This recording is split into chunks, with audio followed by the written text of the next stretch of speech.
Good morning everyone and welcome back to my channel. তো আজকে আমি তোমাদের সামনে হাজির হয়েছি আরও একটা হারিয়ে যাওয়া পুরনো দিনের রান্না নিয়ে। তো এই রান্নাটা কিন্তু অনেক দিন আগেই আমাদের বাংলার রান্নাঘর থেকে হারিয়ে গেছে। তো আজ আমি তোমাদের সাথে শেয়ার করব সেই বিখ্যাত হারিয়ে যাওয়া রেসিপি কাসন পোড়ার ঝোল। তো আজকে আমি কাসন পোড়ার ঝোল রান্না করব ঠিকই, কিন্তু আজ আমি মাছ দিয়ে রান্না করব। আর আজকে আমি এটা করতে 2 পিস কাতলা মাছ নিয়েছি। তোমরা যে কোনো মাছে এই রান্নাটা করতে পারো। খুব ইজি একটা রান্না, খুব সিম্পল রান্না, অনেক কম তেল মশলায় রান্নাটা হয়। তো আমি এখানে কিছু সবজি নিয়েছি, পেঁয়াজ নিয়েছি, ধনেপাতা, রসুন কুচি আর লঙ্কা, কারি পাতা। তো প্রথমেই একটা কড়াই গরম করেছি। কড়াইয়ে আমি বিনা তেলে প্রথমে সাদা সর্ষে, কালো সর্ষে আর কিছুটা পাঁচফোড়ন ভেজে নেব। তো তোমরা দেখবে যখন এরকম ফুটফুট হবে তখন তোমরা কিন্তু এই মশলাটাকে একটা পাত্রে ট্রান্সফার করে দেবে। তারপর ওই কড়াইটাতেই ভালো করে পরিষ্কার করে আমি সর্ষের তেল দিয়ে দিয়েছি। এবার সর্ষের তেলে একটুখানি নুন দিলাম, মাছগুলো যেহেতু ভাজবো, আর নুন দিলে তো জানোই যে মাছের ওই ছেটে ফোটাটা হাঁটতে আসে না আর কি। তো এই মাছটাকে একদম হালকা গ্যাসের ফ্লেম করে দিয়েছি, আর সেই ইয়েতে 2 পিঠ আমি ভালো করে ভেজে নেবো। আর মাছটা যতক্ষণ আমার ভাজা হচ্ছে ততক্ষণ আমি একটা ছোট হামাল দিস্তাতে এই মশলাটাকে পিষে নেবো। তো তোমরা চাইলে এটা মিক্সিতে পিষতে পারো, আর যেহেতু একদমই কম মশলা তাই আমি এটা হামাল দিস্তাতেই করে নিলাম। হামাল দিস্তাতে গুঁড়োটাও ভালো হয় আর একটু দানা দানাও থাকে, তো ব্যাপারটা বেশ ভালোই হয়। তো দেখো আমার এই মশলাটা একদম রেডি হয়ে গেছে। আমি একটা বাটিতে মশলাটাকে ঢেলে রেখে দেবো। অনেকে স্কুল কলেজ অফিসের রান্না করো, তো অফিস যাওয়ার আগে বা স্কুল কলেজ যাওয়ার আগে এই রান্নাটা তোমরা করে নিতে পারো। চট জলদি রান্নাটা হয়ে যায় কোনো রকম ঝামেলা ছাড়াই। তো আমার 1 পিঠ মাছ ভাজা হয়ে গেছে।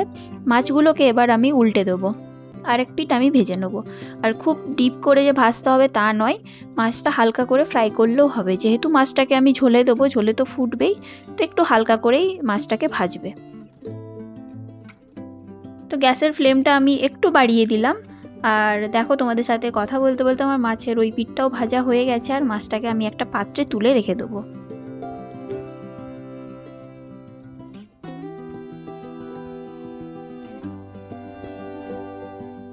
এবার ওই মাছ ভাজার তেলে কিছুটা পাঁচফোড়ন দিয়ে দিলাম, আর দিয়ে দিলাম সামান্য রসুন কুচি, আর দিয়ে দিলাম একটা লঙ্কা চিড়ে।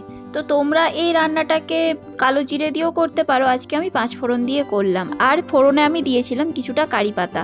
তো তারপরে একটা খুন্তির সাহায্যে ভালো করে এই ফোড়নটাকে ভাজতে হবে যতক্ষণ না ফোড়নটা থেকে একটা সুন্দর গন্ধ ছাড়ছে। ওই ধরো 15 থেকে 20 সেকেন্ড মতো তোমাদেরকে এটাকে ভাজতে হবে। আর তারপরে এর মধ্যে আমি ওই যে পেঁয়াজটাকে কুচি করেছিলাম ওই পেঁয়াজ কুচিটা দিয়ে দিলাম। আর তোমরা দেখতেই পাচ্ছ পেঁয়াজটাকে কিন্তু আমি একদম মিহি করে কেটে নিয়েছি। তো পেঁয়াজ দেওয়ার পর কিছুটা আমি এটাকে ভালো করে ফ্রাই করব। তো ফ্রাই করতে থাকবো যতক্ষণ না পেঁয়াজের কালারটা চেঞ্জ হয়ে সোনালি কালারের হয়ে যাচ্ছে ততক্ষণ। আর ওপর থেকে দিয়ে দিলাম 2টো লঙ্কা, শুকনো লঙ্কা। তো এটা শুকনো লঙ্কা মানে ঝাল লঙ্কাটা আমি ইউজ করিনি, আমি কাশ্মীরি লঙ্কা কিনে নিয়ে এসেছি, সেই কাশ্মীরি লঙ্কা আমি দিয়েছি। এতে কি হবে, ঝোলের কালারটাও যেমন সুন্দর হবে আর স্বাদটাও কিন্তু ভালো হবে। তারপরে দিয়ে দিলাম 1 চামচ নুন।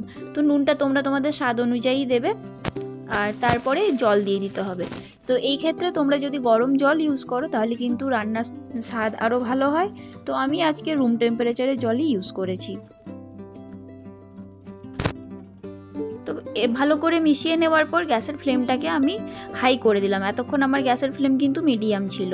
এরপরে কিছু বেসিক মশলা যেমন হলুদ, কাশ্মীরি লঙ্কার গুঁড়ো আর সামান্য জিরে গুঁড়ো আমি অ্যাড করলাম। তো জিরে গুঁড়োটা অপশনাল, জিরে গুঁড়োটা তোমরা নাও দিতে পারো, আর হলুদ আর কাশ্মীরিটা তোমার দিতে হবে আর কি। তো তারপরে এটা ভালো করে মিশিয়ে নিয়ে আমি ঢাকনা চাপা দিয়ে রেখে দেবো, ওই মিনিট 3 মতো ফুটতে দেবো। তো মিনিট 3 ফোটার পর দেখো এই ঝোলটা কিন্তু খুব সুন্দরভাবে ফুটে গেছে। আর একটু খুন্তি দিয়ে ভালো করে নাড়িয়ে চাড়িয়ে তারপরে আমি এর মধ্যে মাছগুলোকে দিয়ে দেবো। আর আজকের কাতলা মাছের পেটির পিস দুটো না খুব সুন্দর, মানে খুব ভালো মাছ ছিল আর কি মাছটা। তো মাছটাকে দেওয়ার সাথে সাথে কিন্তু খুন্তি দিয়ে একটু তোমাদেরকে উল্টে পাল্টে দিতে হবে। ওই যেমন বললাম যে এই রান্নাটা কিন্তু খুবই সিম্পল একটা রান্না, আর একদমই কম তেল মশলার রান্না। আর যখন দেখবে এটা ফুটে গেছে তখন ওই যে মশলাটা করে রাখলাম সেই ভাজা মশলাটা, ওই ভাজা মশলাটা কিন্তু 2 চামচ দিয়ে দিতে হবে। তো তোমরা একটু বেশিও দিতে পারো আবার কমও দিতে পারো, যে যেমন যার যেমন রুচি সে সেরকমভাবে দেবে। তো এই মশলাটা দেওয়ার পর একটু খুন্তি দিয়ে ভালো করে নাড়িয়ে চাড়িয়ে নিতে হবে।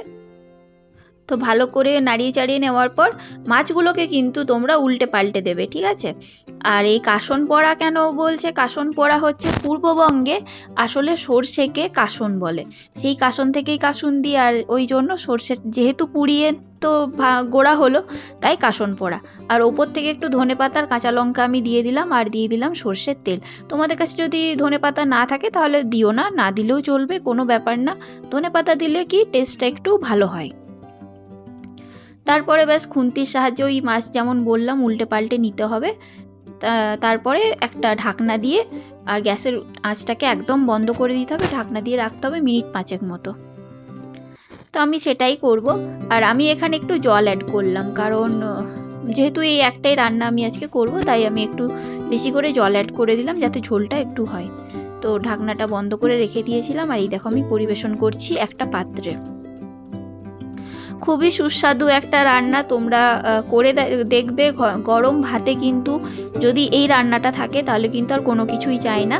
তো এইভাবে তোমরা করে দেখবে, একটা নতুন ধরনের স্বাদ পাবে, নতুন কিছু পাবে। একঘেয়ে মাছের ঝোল খেয়ে খেয়ে যাদের মুখ একদম তেতো হয়ে গেছে তাদের জন্য স্পেশালি এই রান্নাটা। আর এই রান্নাটা কিন্তু আমাদের বাংলার রান্নাঘর থেকে ধীরে ধীরে হারিয়ে যাচ্ছে। পূর্ববঙ্গে অবশ্যই চালু আছে এই রান্নাটা, কিন্তু আমাদের পশ্চিমবঙ্গের রান্নাঘর থেকে কিন্তু ধীরে ধীরে হারিয়ে যাচ্ছে। তো এরকম পুরনো দিনের রেসিপি তোমরা যদি পেতে চাও তাহলে অবশ্যই আমার চ্যানেলটাকে সাবস্ক্রাইব করে দেবে, আর কমেন্টে জানাবে আমার রেসিপি কেমন লাগলো, একটা লাইক করে দিও। আর নতুন বন্ধু যারা দেখছো তারা প্লিজ সাবস্ক্রাইব করে পাশে বেল আইকনটা ক্লিক করে দিও, তাহলে আমার দেওয়া ভিডিওর নোটিফিকেশন তোমাদের কাছে সবার প্রথমে যাবে। তাহলে আসি, আবার দেখা হবে অন্য কোনো দিন অন্য আরেকটা ভিডিওতে।